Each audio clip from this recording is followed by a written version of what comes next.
This is Paula from Plantland with another one of our series on how to grow very specific vegetables. And today we're going to talk about beets. Beets are another one of the vegetables that do really well in our cool Montana weather. It's always nice that something does well for us here because it's tough to be a gardener in Montana. And our beets are one of the ones that the seeds will germinate at a fairly low temperature. You'll remember that I had to put a chart up on the website that was soil temperatures for germination. And if you go through it, you'll start to see that there are a fair number of things in that 40 to 50 degree germination range. And I just want to point out one thing.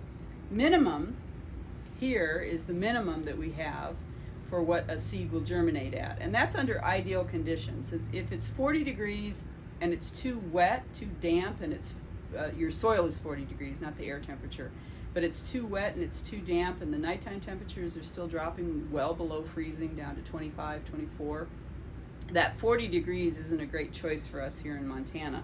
So the optimum temperatures, you'll see that the lower optimum temperature on this side is usually the better one to pick.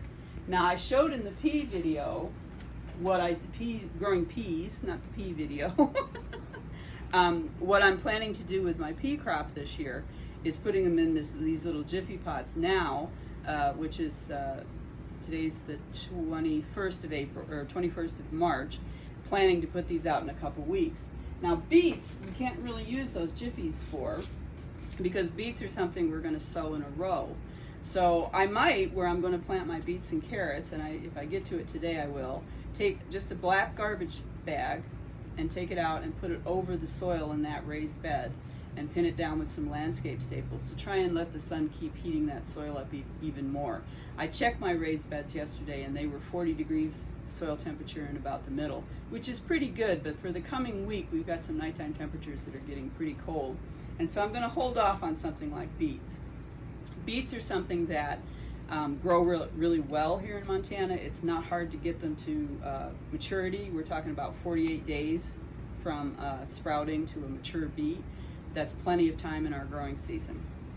One of the interesting things to know about beets is if you look at these seeds, if you looked at them very carefully under a magnifying glass, you would notice that it really looks like a cluster of seeds, and that's because it is.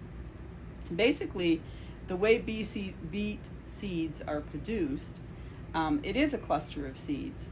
So it makes it very important that when your beets sprout, that you thin them. So you're going to plant these seeds in a row. Let's say this is a package that would probably sow a couple of 4 feet rows. Should tell you on the back. Actually, Michelle says it should tell me on the back, but I don't have my glasses on, so we'll let her tell us. This packet sews up to 30 feet. 30 feet. Oh, okay. That seems optimistic. But I think when they say 30 feet, they're talking about spacing them correctly at the get-go. And I'm not anywhere near patient enough to do that. So you can plant these seeds, and then when they first come up, you can do a very light thinning, maybe take about a quarter of the sprouts out, and you can just do that with a little pair of scissors, a little pair of manicure scissors. We sell some really nice pointy garden clipper scissors. Just go in and take about a quarter of those sprouts out. The reason you're not going to take them all out and thin them to final size right at the beginning is, of course, you can eat beet greens. I really enjoy beet greens. It's a nice leafy green. It's kind of like chard. So as they grow older and get bigger, thinning them by taking off bigger greens is a better way to go. You're going to be doing some microgreens to start, and then you'll just have some really tender greens to get further in the year. And then you're going to leave them alone because the beets that are left in the ground are going to need those greens to go. Beets are something that, like all garden vegetables, but it's particularly true of a lot of our root vegetables, need even moisture the whole growing season. And they also need very, very loose, friable soil with good tilth.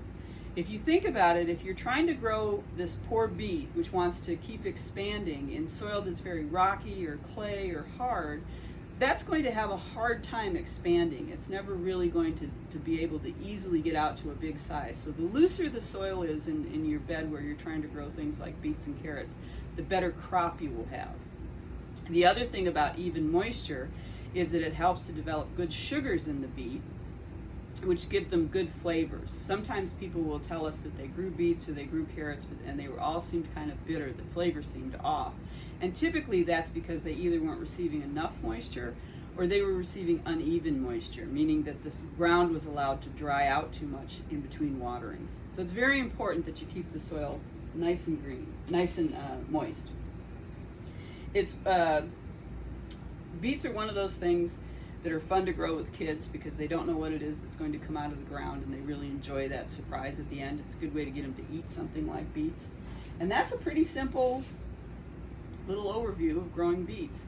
We're getting really close to being able to plant a lot of these seeds in our gardens. If your garden is still got some snow on it, you can go out and shovel some of that snow off and get it warm. You can do like I said with a black garbage sack and try to heat your soil up that way. Time to get going gardening in all kinds of ways. This is Paula from Plantland, and happy gardening.